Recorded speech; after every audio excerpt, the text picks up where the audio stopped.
Welcome, everyone, to our last episode of the History of Fresh Produce live stream of 2024. Tonight, we're stepping into the arena, no swords or shields required, to answer the burning question, were gladiators vegetarians? With the buzz of Gladiator II still fresh, your host, Patrick Kelly and John Papp, are ready to uncover the juicy details of the gladiator diet. Were these legendary fighters fueled by veggies? Could kale have been the secret to their fierceness? And what about those chiseled physiques? Fact or just Hollywood fiction? Tonight, we are exploring who these warriors really were, how their diets influenced their performance, and for a fun twist, whether Patrick and John would stand a chance in the Colosseum. Spoiler alert, probably not, but I'll let you decide. So grab your favorite plant-based snack, or maybe just some popcorn, and join us as we slice and dice our way through the history of gladiators and their surprising connection to produce. Let the battles of the greens begin.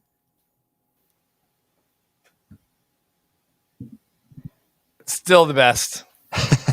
And the best. Always the best. Always. I saved the best for last. Always and for. Hey, that is, everyone, we've had a live stream episode for you every month. We had our first live stream, literally live in person in Atlanta, Maddie, with you and John. So great end of the year. Great end of the year intro. Thank you. I love it. So what do you say, John? You want to get this started? Let's do it. It's what better way to finish off the year than with some gladiators. I know. And tying it into Gladiator II. So thanks, Maddie. Yes. You're welcome. Bye. So welcome, everybody. Last live stream of the year. I almost got nervous when Maddie introduced. I was like, last live stream. I heard that too. Are we getting cut? I was like, you've been canceled. Our producer. I don't think, listen, with everything that happened this year and, seriously, with everything that happened, I would say that they just renewed us for like 4 more seasons. All right. Man, that's better news than I heard. I mean, for what's going on in the industry, like I got to pull my mic up a little bit. And if you notice, John's got the same mic as me now. Yeah, we've upgraded some equipment too, but we're gonna get the same glasses. Nah, you're not. You're too far behind on that, buddy. But a little housekeeping before we get started. What do you think, John? Yeah, let's do a little rundown to finish off this year. So again, welcome everybody to the last live stream. Always happy to have everyone here. As always, put your comments, questions. Let us know where you're listening from. We always like to know where you're listening from because we're curious. We're always very curious where you're coming from. Housekeeping. So the last episodes you would have heard we did a 3-part series on the Israel-Palestine conflict. Oh yeah. So I thought that was great. Very pertinent for our times. Can I say something though, real quick? You posted a picture on the Instagram page of the Jaffa orange. Yeah. And I swear I almost texted you. I was like, yo, someone took it was you. Like, that's like when you start scrolling and you see stuff and you're like, whoa, who posted that? John posted it. My idea. It made me, I was like, wait a minute. I was like, we're talking about the orange, and it all of a sudden came up in my Instagram feed. It's those cookies. It is. But, it was one of those series again where we thought we were going to do 1 episode on it. And then we decided there was just way too much to cover. So we decided to do it in 3 parts. And as we expected, we did get some comments here and there, mostly good, but again, we got pictures from people that were in Israel. Yep. And they were like, I know exactly. We listened to your podcast. And so we got pictures from some of our listeners. So we thank you for that. That's always cool. Yep. So that was definitely an interesting perspective on this conflict that I hadn't been aware of. So that was a fun one to research and share the story on. I liked it. Of course, we had our Christmas Eve special on the chestnuts. That was cool. I mean, seriously, I thought that one was pretty cool. Man, listen, sometimes everyone John and I come up with these episodes at the last minute. There it is. Like a lot of it is like 99.9% is probably planned. But come on, give me some credit here. John was like, I plan things. What do you think? And I was like, we got to do something around Christmas. And, the chestnuts was the one to go. And I think that was cool. I think it had a lot to do with the Nutcracker with chestnuts, with holiday tradition. So I thought it was pretty cool. I think I would give kudos to John and John on that one more than me, but still, it was good. So I think those were pretty much the last ones I can think of in the immediate past that we've done. So 2024 is done. It was a busy year for us for HFP. We did a lot more episodes, which we promised you all at the end of 2023. We do, right? In 2023, I think we did, I don't know, maybe 8 or so. And this year we pumped out a whopping 55 episodes. So that's more than one a week if you're taking the average, of course. And of course, a big piece of that, Patrick, was the Olympics episode. The Olympics. Oh yeah, we had some fun with the that was a lot of fun. the Olympics episode for sure. What did we do? Like 12 or 13 episodes over 2 weeks or something like that. 100%. During the 100%. Olympics. So but that I would say what the other one that we did, everyone, is, was the actual history of Cornell. That was one of the latest ones. Obviously, everyone, Cornell is a sponsor, but it's not a sponsorship you guys think. Like, we work very closely together to help students, in the food and manufacturing and farming world figure out what they want to do, right? Mm-hmm. And we want to attract people, smarter people than John and I, to our industry, right, John? So that one, everyone, was a cool one that was on the mind that we've been wanting to do for a while. And then even the spice trade, that was a part 2 series, right? You remember that one? And so there's a lot, but we have fun, I would tell you, doing it. So absolutely. And actually, speaking of Cornell, that reminds me, now it's our first official YouTube video that's been edited and put together nicely. That's now available, just dropped today. So people check that out on the History of Fresh Produce YouTube channel.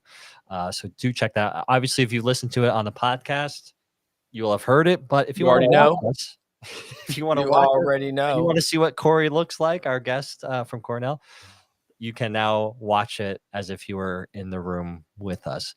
So that's if you want to be the fly on the wall. Yes, exactly. We got you. Okay. And of course, we launched the HFP Club in June of 2024. So that's been exciting. We still want members. I'm not ashamed of saying we do want more members to join. The idea, again, obviously you get all the amazing benefits about being part of our community, whether it's be book discounts, bonus episodes, early releases, chat community. But to me, I think it would be a lot of fun getting, again, more people involved in it, just with getting to know our listeners better, the listeners getting to know us better. We can interact. If you're really passionate about history or really passionate about produce, it's a great way to be involved in a space with people that share that same passion. So if you're looking still for a last minute gift, or would like to just treat yourself, because who doesn't like to treat themselves after the holidays? We all know that we're all focusing on a lot of other people during the holidays. So don't forget yourself. Treat yourself to a History of Fresh Produce Club membership. And I promise you will not regret it.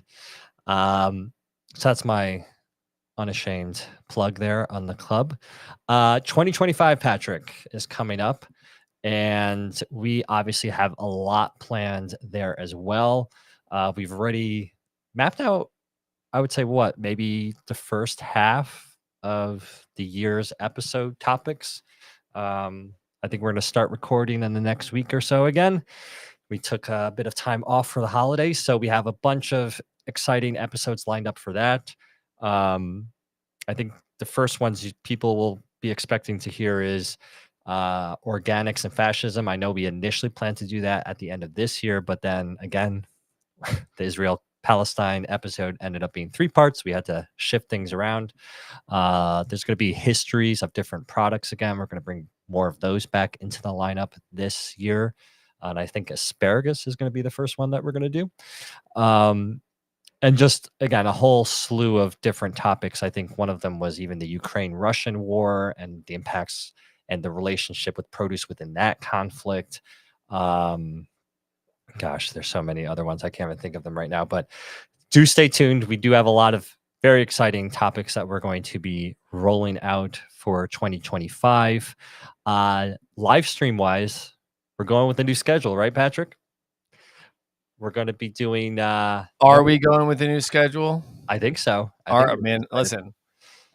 I swear, everyone, every Monday, something happens at my house that I'm like, John, I'll be there. I'll be there. Everyone, if you see my text messages on Mondays. I mean, literally, listen. If you're in the comments, we have some people in the comments already. But listen, if you're in the comments and you don't mind me doing this from home with my kids, let me know. But this is the quiet space of the live stream. But it's Monday, like, right? I've got 3 kids. Everyone, appreciate everyone supporting us. But yeah, it's like we got to try and figure out, because sometimes, and John knows this, it's like I have sports with the kids. I have subs. Sometimes their games fall on Monday, especially at these times. So yeah, we're coming with a new schedule, and we'll hope you'll be okay with it. And if you're not, you'll be able to rewatch it. Exactly. So it's going to be on. I think it was decided Wednesday at like noon. At noon. So it's a perfect lunchtime snack. Take a break. Listen to this. I mean, obviously a lot of us probably listening are in produce, so I know you might not be interested in listening to more produce during your break, but if you are, it's the perfect thing. We'd love to have it. Real quick, before we get started on the episode, because I know there's gonna be things there, we got a couple of comments in here. John Pandel, Patrick, as a trained martial artist, would indeed stand a change in the colosseum. Like, when he says stand a change, does that mean like when they change the bodies out from taking them off the ground? That's what he meant. I think it's changed. Thanks, John. Even I haven't seen you in a while. It's fine. But I'm not optimistic of our chances after we go. Is this your? I mean, you don't have a daughter, I don't think. Nope, that's not me. I don't think I have a daughter named Zapito Girlies. Not the one I know of. So yeah, but hello. Unless my daughter has a hack account, I don't know about at this point. So we're gonna find out either way, everyone. You know what? Dan Weiss, awesome follower. Not even follower, like participant of the show. He's a great guy. He's a friend of the show. He's a friend of the show, 100%. My favorite was the Apple segment. Appreciate that, man. That was a fun one too. We got a lot of good feedback on that one. And speaking of apples, actually, that's one of the big series that we're going to probably do this year. It's probably going to be, I don't know, it could be 5-6 parts. It's going to be enormous. So that's going to be a very big series. Okay, he said, okay. Stand a chance. Yeah. Okay. Chance as in, I feel like if I was in the Colosseum, it would just be death, like on my part. Like, there's no fooling anybody. It'll all come to clarity. But this is another good one, John. 55 HFP episodes. How many do you have to listen to get a degree? Determined. I'm just saying, I told Cornell we should do something. That's all I'm going to say, John, right? We have plans. And actually, before we get into the episode, just to finish up the housekeeping here. It's like the 8th time we've said that. Merch. Yeah. Very new developments in the last, 2 weeks or so? Yeah, 100%. We opened up our first round of merch items specifically for History of Fresh Produce. I think there's shoes, there's backpacks, there's 100% cups and mugs. And so here's like, if you're a club member, this is actually the HFP club. Let me go into full screen too, everyone. So here's the HFP club glass. It's a kind of like a bourbon, like a whiskey or a bourbon glass for sure. The backpacks, these are pretty cool. So if you're a History of Fresh Produce lover, and if you're in school, we want to get you one of these. Okay, we're going to put some discounts if you're a college student, or even if you're in high school, we'll get you some discounts on the book bags. You can put a laptop in there. It's more like a day bag, as I was telling you, John. Yeah. And then these are kind of cool too. These are the HFP shoes, and these, they'll consist of the logo, and you'll love it. Like, I mean, it's got our characters on it. So really cool light shoe, HFP right here. History of Fresh Produce printed there. And then cool thing is, John, look at this right in the middle, in there. I did not see that. Yeah. Another History of Fresh Produce right there. The colors, all of this artwork is ours. Everything, all the colors, these are the logos in our artwork. So pretty cool. So they're very custom. And then we've got some stickers that we also made. So some HFP stickers. So again, some buttons. just things, like I said, to hype it up a little bit. So if you're an HFP club member, you get discounts on all this stuff. Yep. If you are just a loyal fan and want to buy them, just go to the produceindustrypodcast.com. Click on that merch site. It'll transfer you over to my website, my personal website, and that's where our merch site is hosted with our Stripe account and all that for merchant accounting. So please check it out and treat yourself. Support us a little bit more. I treated myself. Yeah. And I have a couple more things coming in as well. So I think that's 2025 so far. We'll have some other things that will be announced over the course of the year, but it's looking like another exciting season with lots of new things coming. So stay tuned. But without further ado, we're going to finally talk about Gladiators, because we know people really want to hear about Gladiators. I think so. Yeah, that's I the think topic of the discussion. I definitely think. Oh, yeah. Hold on. Dan, great question, buddy. Yes. Yes, I will. Go ahead, John. Let's get this started. I'll attach the link to the merch account. So Gladiators. So yeah, let's start with who are Gladiators? Where is this all starting from? Because we all have a general idea of what Gladiators are.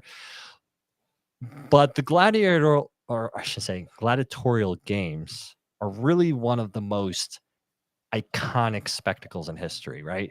It's lasted nearly 1,000 years. So just wrap your head around that for a minute. This is a series of games, or a sport, that really stretched for 1,000 years. And they reached their peak really between the 1st century BC and 2nd century AD. And their origins really remain somewhat of a mystery. What we do know, though, is that the gladiators first appeared as early as the 3rd century BC, with the earliest contests tied to, Patrick, funeral rites. Now, that's not something I expected when I was researching this, that gladiatorial games would be associated with funerals. But there you go. So the gladiatorial games began as something of a gruesome eulogy for these aristocrats of Rome. So imagine these distinguished Roman citizens, they die, and their family would basically stage these violent spectacles to honor the deceased, sometimes to really just purify their soul, because according to Roman writers like Tertullian and Festus, the blood that would be shed in the arena was thought to serve as a substitute for human sacrifice, marking a more dramatic, if grim, obviously, ritual to commemorate the virtues of the departed. Now, of course, as the years passed, these funerary games evolved into something else entirely, right? Of this full-blown blood sport.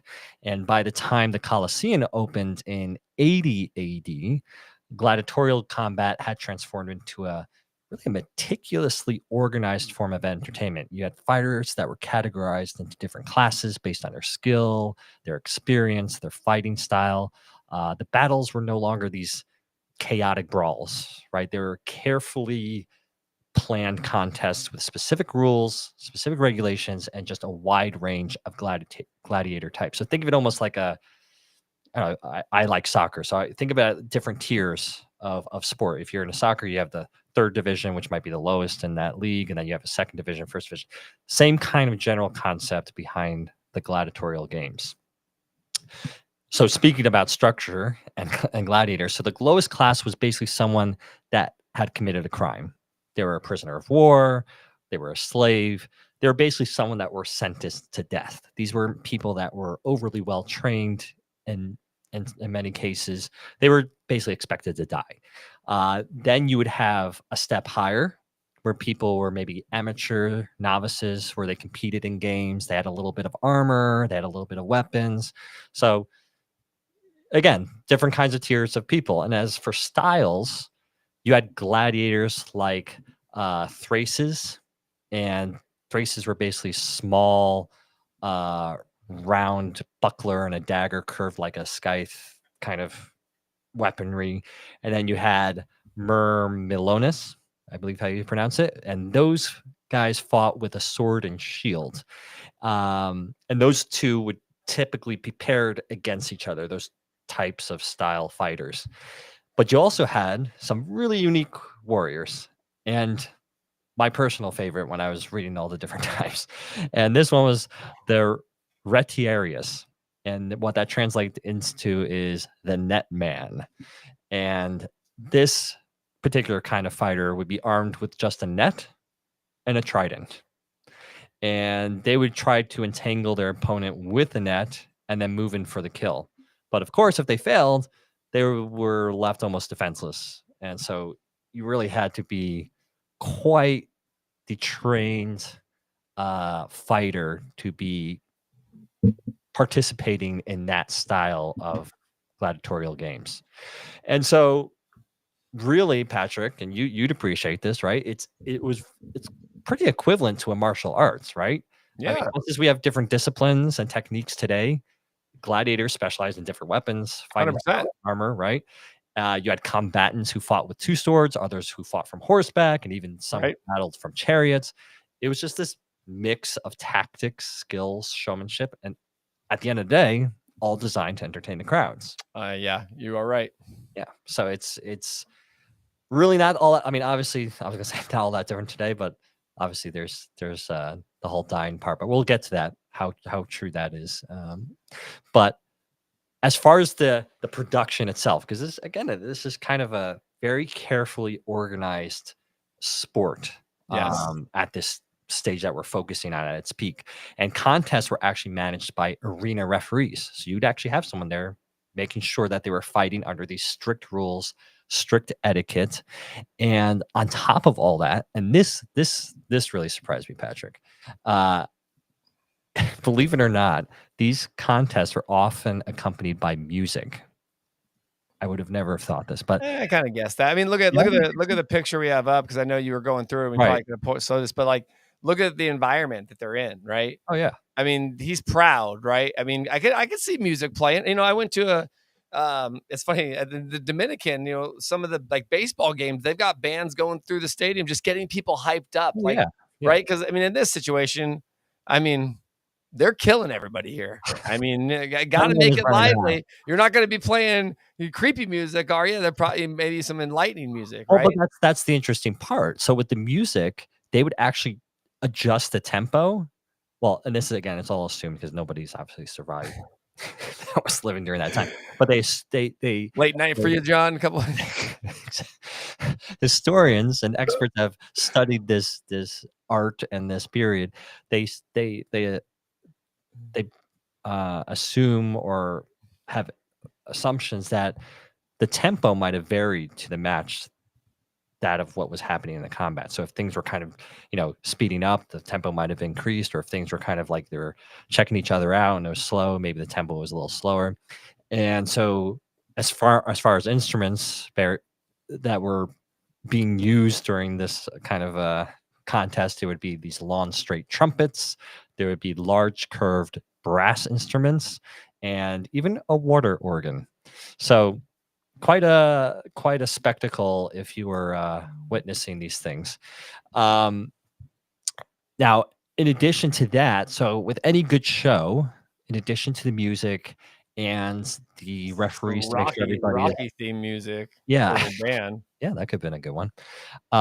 You also have to have the people, right? The people that are basically running the show, whether it be like your producer or your agent. And that was very much the case with the Gladiators as well. So you had someone called the editor, who would be the sponsor who financed the gladiatorial spectacles. So basically like the sponsor of the show. You had the lanista, who would basically be the owner or trainer of a troop of gladiators. And so he traded in slave gladiators and basically rented those he owned out to editors or those sponsors who are organizing the games. And we saw this in the first Gladiator movie, right? So you have Maximus, who becomes this slave, and Proximo is basically that lanista. He's the guy that trades in the gladiators, offers his gladiators to participate in these different games. And so think of the lanista almost like on par with a pimp, right? He's a vendor of human flesh. Yeah. At the end of the day, that's what he is. Big pimping. Yep. And then you had a Lorarius, who was basically an attendant who whipped reluctant combatants or animals into fighting. Because, of course, you'd have some people that were not overly enthusiastic to participate or got a little afraid, as anybody would. And so these people would be standing on the side. And actually, I think you did see that in the movie as well. There would be these people standing on the perimeter of the Colosseum, kind of pushing people back into the center to fight. And then you had the Rudis, which was basically the arena referee and his assistants. So again, this is just meant to give you kind of a concept of the structure of a gladiatorial game. It's not just chaos. It's not just a bunch of guys going in there, or girls, because there were women actually that, believe it or not, did participate in this well. So this wasn't a disorganized mishmash of people just slaughtering each other. There was a lot of care taken. I know it's a weird word to use in this case, but there was a lot of care taken to structure this event and to produce it. So let's not forget, obviously, about the gladiators themselves, right? So the gladiators themselves, most were slaves, like I mentioned at the beginning, prisoners of wars, criminals, marginalized people who had no choice but to fight for their lives. But some, like the legendary Spartacus, which some of our listeners may have heard of, were trained in gladiator schools, and those were known as ludi, and they went on to become icons. These training schools weren't just for slaves either. I mean, you had noblemen, you had emperors themselves sometimes that were training as gladiators. Probably most notably Commodus, who actually is in the first Gladiator movie. He actually did train in these gladiatorial schools. Again, you had quite a spectrum of people that participated in this. And one of the most famous gladiator schools was the Ludus Magnus. And that was located near the Colosseum in Rome. It was connected actually by a tunnel directly to the arena. And actually, if you visit Rome today, if you just look out, if you're standing in the Colosseum, they actually have it kind of sectioned off. You can see the ruins of that school where it would have been connected to the Colosseum. And at its peak, there were well over 100 gladiatorial schools across the Roman Empire. So this wasn't just a small fringe sport or activity. This was a massive money-making enterprise. And the gladiators, despite their status as a slave or condemned person, were treated with a certain level of respect, at least on the battlefield, right? These were athletes, and a gladiator's skill was something to be admired. And they were trained under very harsh conditions, but they also received much better care than many of the other average Roman citizens. So gladiators had access to baths, infirmaries, and even the best doctors in the empire. And Patrick, I think you're going to talk about that a little bit later, so I won't get into that too much. But some of their injuries these gladiators would incur based on archaeological findings show that there were signs of clean professional medical treatment happening. So, and that's really not surprising, because at the end of the day, and I said I would point this out regarding the death factor. So a lot of us assume that when a gladiator went into the ring, one of them was definitely going to die and one of them was going to live, and that was going to be it. And that's actually not 100% correct. So most gladiators actually didn't fight to the death. In fact, only about 10 to 20% of them died in combat, which just shows, again, how valuable they were as a financial investment. Because after all, they had to be trained, they had to be fed, housed, and all that stuff isn't cheap, right? I mean, that we know what that costs today, and it's not that much different back then. These things still cost money. So the fights were usually about spectacle. They were about skill and honor rather than sheer brutality. So if one gladiator was seriously injured, the fight would actually often end, and the crowd would decide the fate of the loser. And the crowd's decision obviously could be pretty crucial in some cases. So some gladiators were allowed to leave the arena with their lives if they had fought valiantly enough. So if the crowd thought they did a good enough job and were brave and put on a spectacle, they would allow that gladiator to live because they would want to see him fight again. But let's not make a mistake in thinking that was always the case. So, or that the gladiators lived this long lives. That's obviously not the case. The life of a gladiator was brutal and short. Most gladiators didn't live past their mid-20s, and they were often killed in the most obviously violent and gruesome ways if they were killed in the Colosseum or any other gladiatorial arena. But for those who did survive, there was that potential for fame, for fortune, and in many cases, freedom. And we saw that again. I'm going to keep coming back to the movie because the movie is a fantastic movie, the first Gladiator. I haven't seen the second one yet, but the first one is really fantastic. And there's a lot of historical accuracies in that. And if you see in the first movie, Proximo, he states in the movie that he was formerly a gladiator who actually had earned his freedom based on his performances. So again, a very good, accurate piece of history there.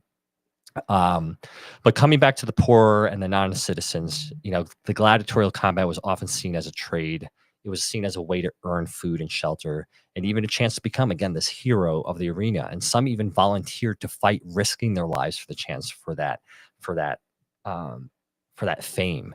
And people did. It's really not that different today. There's been evidence in Pompeii, after the volcano, and it put all the ash and stuff down there and kind of preserved that city.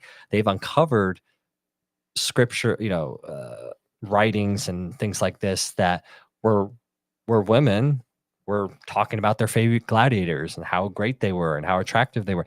It's not too dissimilar today with athletes that are popular. So when we think about gladiators today, again, we often think of that raw violence, the grand arenas, the bloody spectacles. But behind all that myth and ideas that we have in Hollywood, there really lies this complex world of training, of class systems, of entertainment, social dynamics. So the gladiator, for all their brutal image, were in many ways athletes. Right? They're both admired, at the same time despised by Roman society. And as we've seen, the Roman fascination with the gladiator was more than just for love violence. It was about a human drama. It was about the spectacle of strength and skill, and the symbolism of life and death, all staged in just the absolute grandest arenas of the world at that time. Yeah. So that's to give everybody. I know I haven't said basically a word about produce yet, but I wanted he left the best for me. I wanted to paint a picture of who the gladiators are and make sure we understand that they're not just these insane people running around trying to kill each other. Yeah, Borg, Borg. No, I definitely agree. And then again, too, John, I mean, the gladiators probably had a strict diet, right? Just like you were talking about, like the sports players and people today, they have to have a diet because why? They got to perform. So what they put in their diet will be obviously what performs out, right? So if you think of a gladiator diet, as amazing as this is going to be too, John, we're going to talk about something that literally, I guarantee you, people do not even think about it, or when they hear gladiators, they think diet. Now, I will tell you though, it's probably getting a little bit better because you look at guys like Dwayne Johnson, right, who pretty much preach his diet and what he does and what cheat days he has. Yes, I know people are like, why'd you bring up that guy? But again, that dude's like a gladiator, right? And if you see how he eats, so we tend to picture, these fighters as muscular, chiseled warriors, right, fighting to the death in front of a roaring crowd, right, everyone? But what if I told you that gladiators were actually more plump than you might expect? And that their diet, instead of being a typical meat-heavy, protein-packed, athletic regimen, was mostly vegetarian, John. Ooh, twist. So that's what I'm saying. So think about it, right? A 2014 study conducted by academics from the Medical University of Vienna and the University of Bern examined the bones of gladiators buried in a mass grave in Ephesus, which is now in modern-day Turkey. The findings were pretty shocking, John. These ancient warriors were primarily eating foods like wheat, barley, and beans, the kind of stuff you might find in a healthy vegetarian diet. And interestingly enough, they weren't just eating it for the taste. Now, you could say, John, well, no, of course. All they're doing is what? Oh, they're getting the poor man's food. Right. Well, everybody else, maybe. Or were they getting what the people knew what to feed them? That's the question.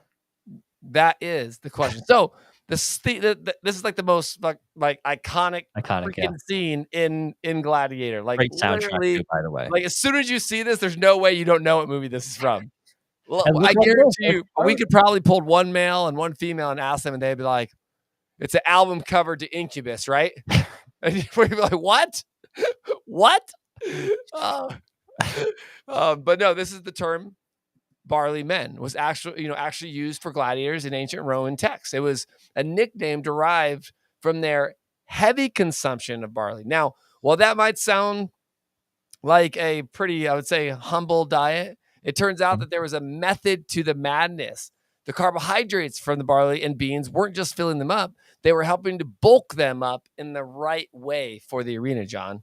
So that's pretty cool. And the aim wasn't just be ripped and lean, it was to survive in a bloody, dangerous environment. The evidence from the bones suggested that the gladiators were deliberately carb loading. So the higher carb diet packed on the pounds, but it wasn't just about gaining weight for the sake of it. It was about creating a protective layer of fat under the skin.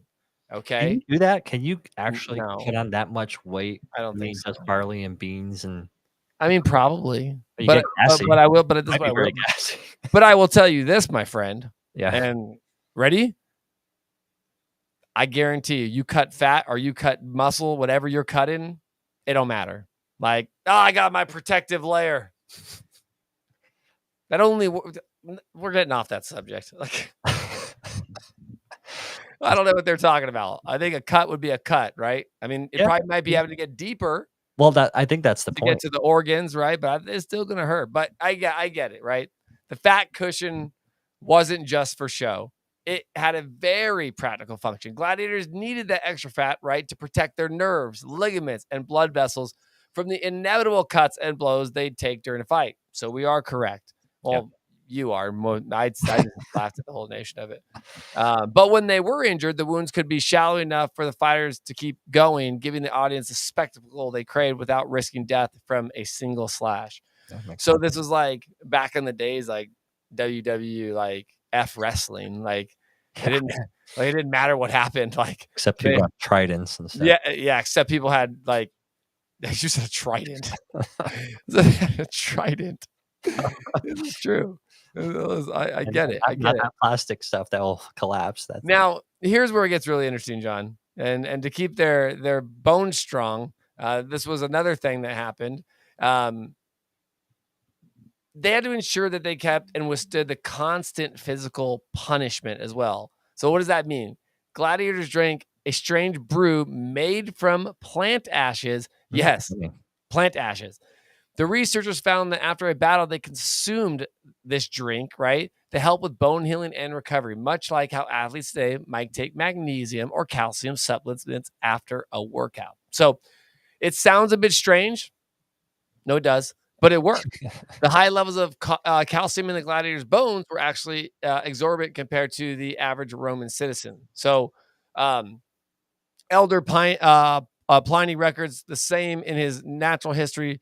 For abdominal cramp or bruises, states Marcus Varro, and I quote his very own words, "You hearth should be your medicine chest. Drink I made from its ashes, and you will be cured." One can see how gladiators after a combat are helped by drinking this too, John. So very, very, very interesting. As you can tell, they had a diet. Now remember, this bone analysis from the study that I just referred to earlier also revealed that these ancient fighters were not just being kept alive. They were actively strengthening their bones for the long haul. Okay. So the drink made from ashes, likely a mixture of charred plants or even bone ash, was key to that. Okay. It was key. Now, dun, dun, dun. I'm going to open the box. No, I'm just kidding. Okay. Clarifying a few things here. Let's clarify something specific, though. This diet wasn't about being poor or being forced to eat what you could. Most gladiators were prisoners of war or criminals. Yes. But some, as you stated earlier, John, actually voluntarily entered the arena for the wages and the fame that came with it. So this wasn't a diet born out of necessity. It was really a strategic choice. Mm-hmm. The extra weight from carbs and the calcium supplements helped ensure they could fight for as long as possible and survive those brutal matches. So they weren't just living on scraps. The gladiators' diet was carefully planned to ensure they could perform at their best. It was probably better than many Roman citizens' diet. So this does raise a very fascinating question, though. If gladiators were getting this specialized treatment, why do we still see images of them, the lean, mean fighting machines with six packs? Yeah, like us. Come on. Yeah, like me and you. Yeah. I mean, I don't got the six pack. You got the six pack. I'm lean though. We're lean, we're mean, and we got quick. we got one guy with a six pack. It happens. Yeah. Where is that six? Yeah, on paper we should be fine. On paper, let's get in that arena. We're looking good on paper for sure. We are looking good. That was actually a really good one too. And here, I think the answer is, I think it's a mix of ancient ideals and modern misconceptions. Just like today, the Romans idolized the perfect body. In ancient Greece, for instance, athletes were depicted as the epitome of physical perfection. So it's no surprise that even gladiators, who were essentially athletes in their own right, were portrayed in the same way, right? So it's a little bit different. So this slide, artists and sculptors often exaggerated the muscles and physical forms of God, philosophers, and athletes, tuning it up to superhuman figures. Look at that guy. That's like an action figure. Yeah, see, it's like an ancient Photoshop. Yeah. G.I. Joe on a 52 AD cup.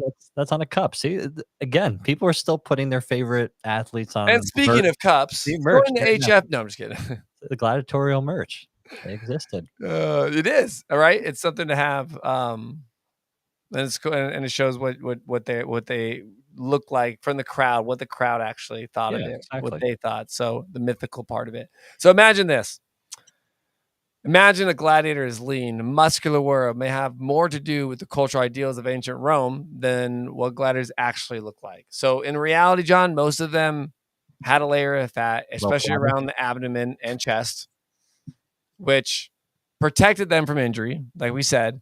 And there's actually a pretty amusing example of body shaming by Cicero in his third Philippics aimed at Mark Antony, where he compares his body to a gladiator, suggesting a bulky body and diminishing his status. So fat shaming. Ouch. Anyways, what's happening?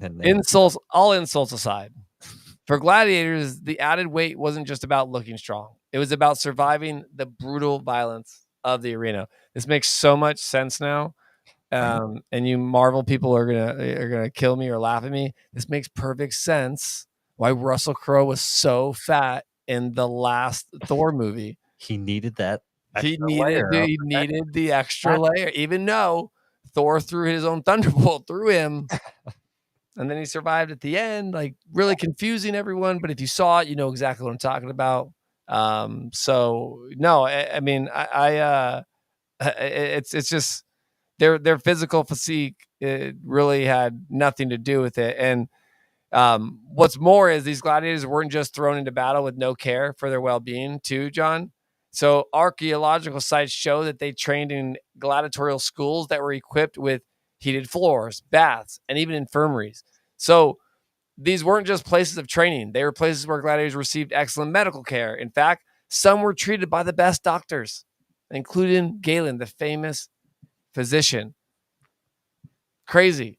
And then the next slide, Galen, who served as the chief physician to a group of gladiators in Perigium, knew exactly what it took to keep these fighters in top condition. His writings about their diet, mostly barley and legumes with a bit of bean mass, shows how closely that diet was tied to their physical performance as well. So again, it wasn't just about filling their stomachs. It was about fueling their bodies for battle. So the gladiators' diet wasn't a simple matter of survival. It was carefully planned, and a very carefully planned strategy, I would say, to ensure these fighters had the best chance of success in the arena. So from a grain-heavy diet to a calcium-rich plant ash drinks, the gladiators' meals were designed to fortify them for combat. They might not have had the abs we imagine, but they certainly have the protection and stamina to keep on fighting. It's pretty amazing, huh? Amazing. Yeah. Hold on, we got a question. Carb heavy, so they were kind of like, yeah. That would change a lot of imagery of what a gladiator is if they were like sumos. Navajos use juniper ash in their cooking. Shall I order you some? Would ash be pure carbon, a diet-based equivalent of barbecue charcoal? I'm not trying barbecue charcoal, John. I refuse, Mr. Pandal.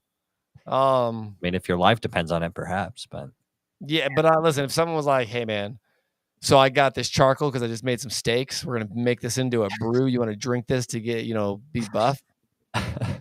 Probably saying no. Oh gosh. No, I don't think I'm so. not drinking that. I'd rather drink some of that stuff from the Salem witch trials that we talked about. Oh, the witch cakes. I don't know. I don't know. I think I'm going for the plant ash or the witch cakes. I'm not There's sure. no plant fat in charcoal, bro. You're dying or whatever. No. And plus, I'm gonna treat it like what if you drink it and you become supernatural? So that's all I'm saying. I'm about to enter. Oh man! All right, listen, everyone. There's more to come. Diets. We're gonna keep moving on. Let's talk about the Roman citizens now, John. Well, yeah, because this is what's interesting though, because this study that you're talking about, where they unearthed this mass grave of gladiators and stuff from Ephesus, this was about 10 years ago, right? And since then, there's been a lot of, if you YouTube gladiators, vegetarian, and all this stuff, you'll find a lot online now. And people are like, oh, they were all vegetarians. All they were eating were plants. But is that really the case? Because like I just asked you, Patrick, I'm like, could you actually put on that much weight just eating beans and barley and things like this?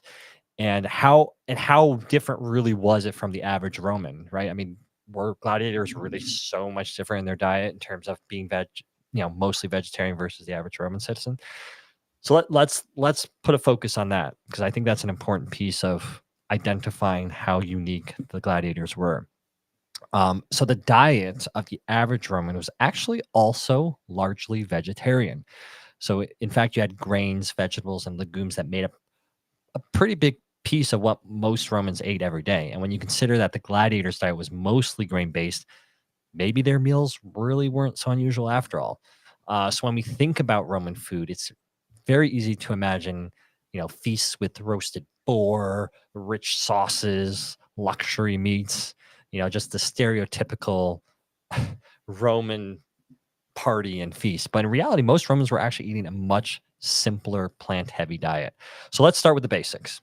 What were they eating on a daily basis? So most Romans, especially those from the lower middle classes, because that's what most of the population were, lived on a diet of bread, beans, lentils, and cereals like wheat and barley. And cereals were really crucial because they provide most of the calories, protein, and essential nutrients like calcium and iron.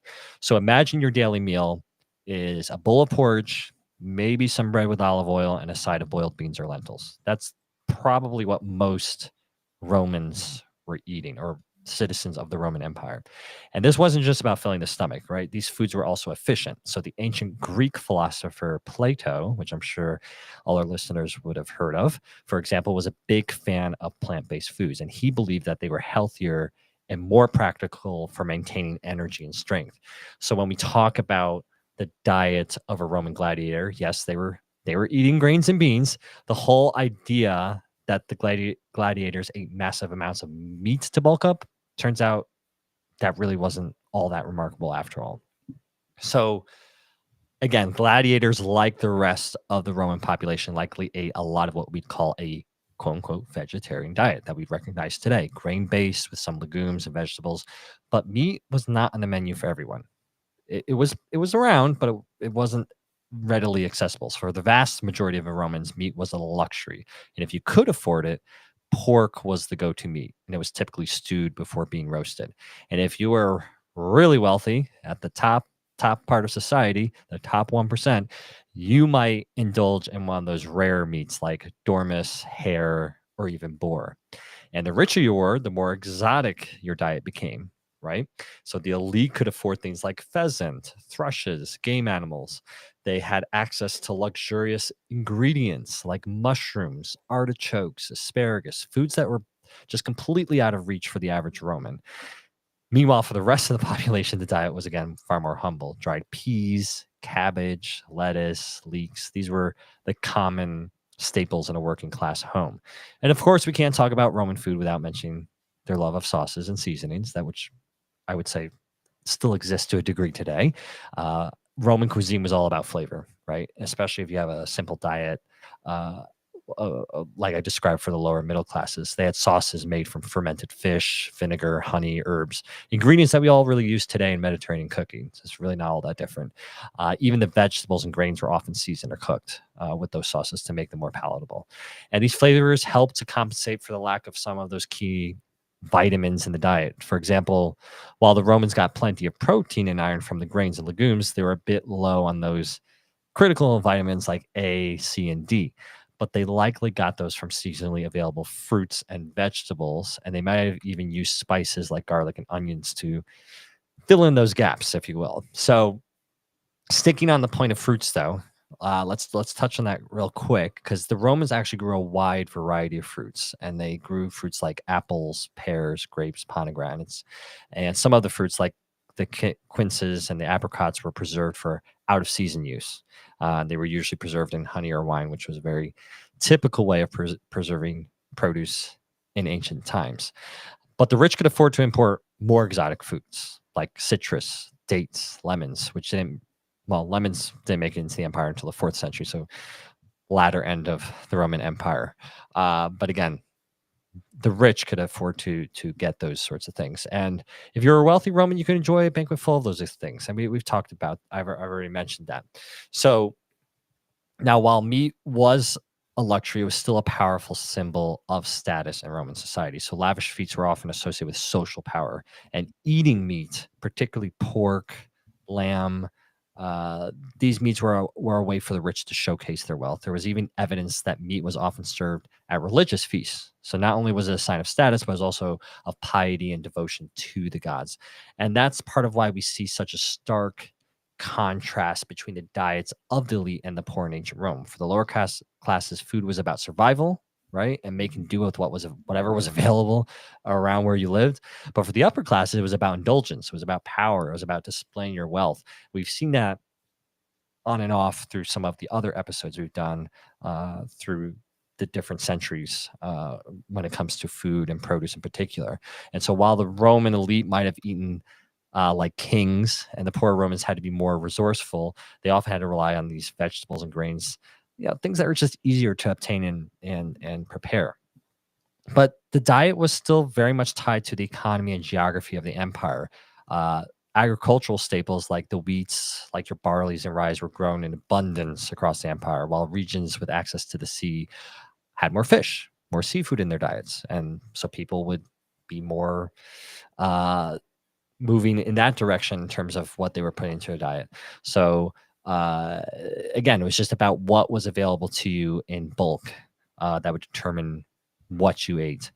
And then, of course, there was the famous Roman frumentatio system, which is basically the state-run grain distribution that ensured that even the poor citizens had access to basic food supplies. So pretty impressive to think that they had kind of like this food support that far back. But there's a caveat. So the system was set up by a politician, Gaius Gracchus, in 123 BCE. And while initially required payment, it was later made fee, but there was a catch.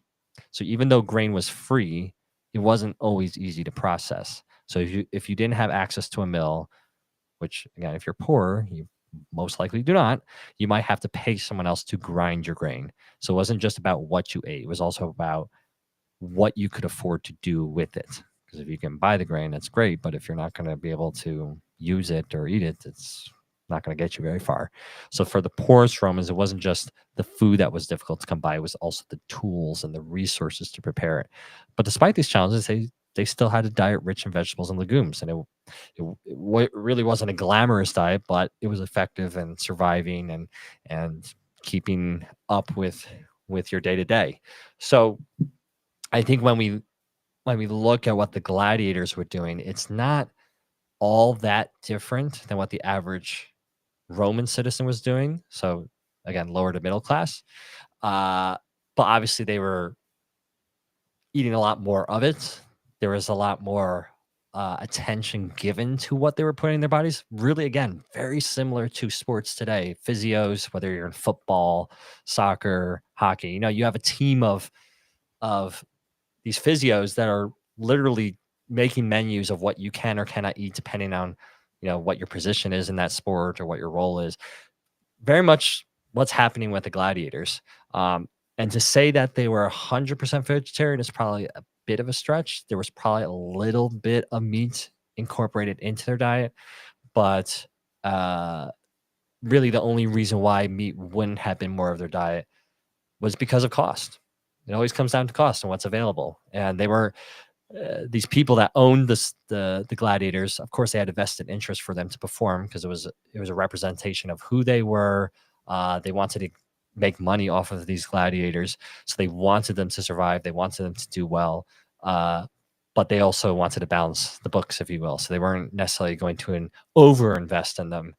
They were going to invest just enough to make sure that that they could perform and survive.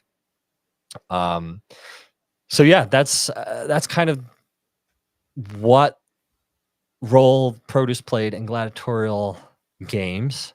That said, Patrick, I don't know, after having done all this research, that we would be overly successful in a gladiator fight, because we certainly couldn't. Like you and me? Yeah, I don't think we could take many cuts. I think we'd be kind of done after one. Dude, when it gets cold, like my body goes into like I'm like, oh. So like it could be like we go into like the arena, and if it was like wintertime, I'd be like, ah. Like, we are literally the kind of people a gladiator would look at and be like, all right, this is easy. It's done in 2 seconds. Got this. All I'll have to do is poke them. Exactly. Yeah. What happened? It got my liver and my stomach and my pancreas all at the same time. Yeah, we'd be done. So you got to be a little chubby. You got to be a little tubby. You got to have a little subcutaneous fat on you to protect your. All right. It's all right. It's all about the show. You got to see some blood and be able to take some. It's all about the weight. Yeah. They want that. They want that bass, not that treble, bro. I get it. No, I don't think so. I get it. Yeah, we had a couple comments that came in. I would say, if we open it up for questions for a few, minute or two, but John had some questions throughout the whole, live stream about, obviously the schools, and then, are they talking dried fruits, figs, raisins, dates, things like that. But we had a lot of good interaction today. We've had someone on YouTube saying, they have a movie named Gladiator. So, but I get it. My kids did not know who the Gladiator movie was. It's old. It's was it 2000? 2000. Yeah. No, it's 2000 years already. Jeez. Yeah, 25 years technically. Yeah. So 25 years the movie's been out. I haven't seen the first one. Looking forward to it. That'd be cool if we maybe we see it, John, and we do a follow-up review. And number 2, the second one. Yeah, on number 2, like we did with Lord of the Rings. Maybe we'll do a pop culture for 2025. We'll watch the movie, John, and like we did with all the other ones, let's see where produce does play a role. Let's see what they're eating. Let's try to capture those moments. So, we wouldn't survive. If we learned anything tonight, if we learned one thing, we would not survive a gladiatorial combat. No.